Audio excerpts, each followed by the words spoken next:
met at Kansas State University. I lived in a dorm, and she in an all-male dorm, and she lived in a co-ed dorm. And every now and then, our dorms would have what they called functions at that point in time, where basically it was a big dance with.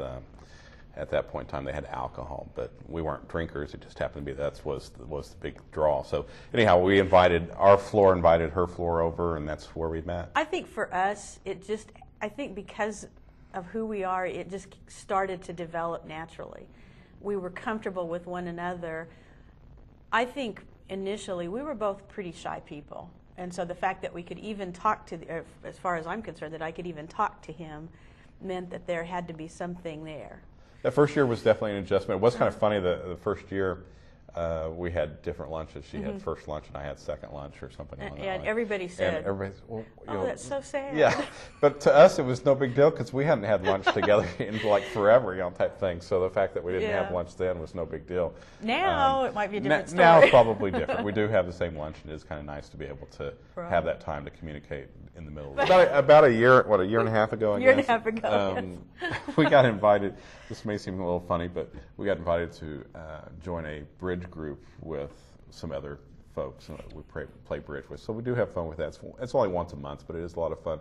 But what's kind of funny is that we are like the youngest, significantly younger by a couple of decades. Right. Well, in fact, see the last time that we met. We have dinner before we have bridge, and we were having dinner. I was chatting with this one lady, and she tells me that she grew up in Wichita. I said, "Oh, really?" So I grew up there too. Which high school did you go to? And she said, "I went to North, and that's where I went." I said, "So when did you graduate?" She graduated 40 years before I did. So it was like, okay. So you are in your. We don't have a peer group. We're with kids all day and old people. But then we started doing things. We did some things together. We have, they have the big fundraising weeks at the Edmond High Schools, and we do the teacher talent show. Okay, we try to do that sometime. Well, the kids' favorite is the year we did Anything You Can Do, I Can Do Better. Yeah, except the shower one too. Well, that was. Yeah. He came out with a shower curtain around him because he can only sing in the shower. It's probably the little things, the things that you, little bathroom routines, or the which side of the bed you're going to sleep on, or do you listen to music? Do you listen to music when you go to bed, or do you want complete silence? Those are all kind of little, almost fighty type things that you have to work out when you first get married. So those were, I don't know. I guess those aren't really expectations. Those are just some little road bumps that we had to go through. It's nitpicky things that you don't really think about that you do have to come up with some ways to compromise and ways to work through things. I had a radio station I listened to, and it was always music, and I planned my day on the way to school mentally, having driven to school all those years by myself. He listens to NPR, which requires you to focus your mind on that if you're going to pick up what it's going to say. Plus, he counted stoplights.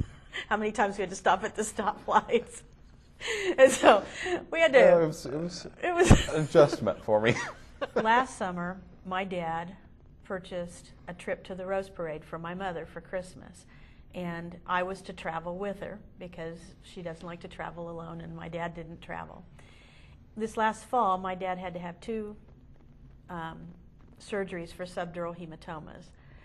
And he is not able to be by himself and requires care. Randy doesn't deal with medical issues. They make him uncomfortable and that sort of thing. But Randy stepped up and stayed with my dad, so my mom and I could still travel.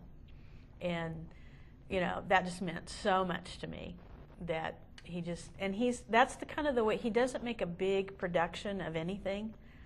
And, if you try to make a big production of what he's done, he just really doesn't like that. But that was hugely, hugely important to me.